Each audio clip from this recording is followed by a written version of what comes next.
bro, likubaya. Kumechemka kule kwenye Instagram streets because Akothee has come again. Her marriage was beautiful. The wedding was beautiful, but she has gone back to her work, which is trying to help women who are in bad situations to realize that they're in a bad situation and to try and get them out of that. And she's been very, very vocal about what her opinions are, especially when it comes to women accepting little or less than they should. And now it has not changed. The tune is still the same. She says that women should not die a faithful wife and have an empty life. True. What does she mean?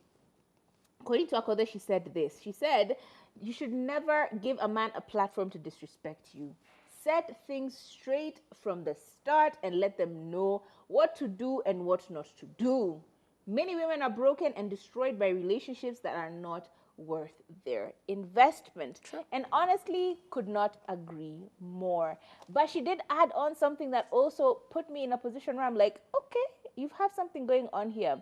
Because you're a woman, you're being treated with disrespect. You are being treated in a way that you are not happy with. You've probably confronted this person about it and they have done nothing to change their behavior or their ways or this particular habit that you've told them that they need to stop. But why aren't you then being like, okay, fine, I told you to stop, you haven't stopped, I have to leave. Why don't women leave these relationships? She said something that actually did come to put it together. She said, but first, get ready to work. Get ready to find and gain your financial independence. Many women are not qualified for the art of access, control, and ownership. And that's exactly where the problem is.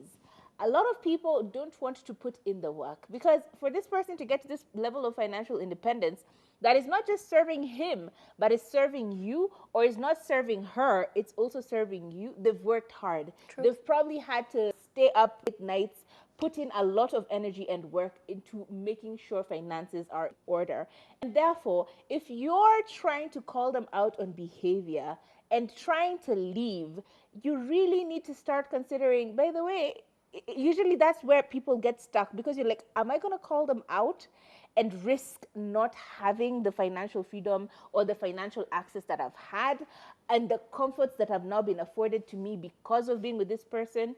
Am I going to call them out and shake the foundation of our relationship? Or are they going to figure that, by the way, I don't actually want you, I would want someone else who is going to be okay with my behavior? A lot of people don't want to upset that balance. And this goes both ways, both men to women and women to men. Well, a lot more women, but still even in men. You really don't want to call someone out. You really don't want to cause any form of a discomfort in the way that things run because you are so afraid of going out there and putting in the work that is required for you to actually be financially and specifically financially independent. So, are you ready to do the work? Are you ready to become the author and controller of your own life and your own finances? Or are you going to be okay with bad behavior because they're taking care of you financially? Exactly. And it's very refreshing to see an African woman give this type of advice because for the longest time, most African women gave advice when it came to marriage from a point of suffering, from a point of endurance. And I remember even having this conversation with my own mother and saying, any advice you give me about relationships, I take it with a grain of salt because it involves a lot of suffering and a lot of compromise, and I don't want to do that. And I remember after that conversation, we didn't speak for a hot minute, and I was okay with it. But the thing is, how long are you going to compromise? How long are you just going to sit there and complain? Because society will give you everything, every type of advice except how to live, how to get out of these toxic situations, how to leave this man, how to, leave the whole situation, as in get out and leave. So stop using these people as a crutch. And I remember somebody, I think it was an auntie of mine, was, okay, African women, we need to change.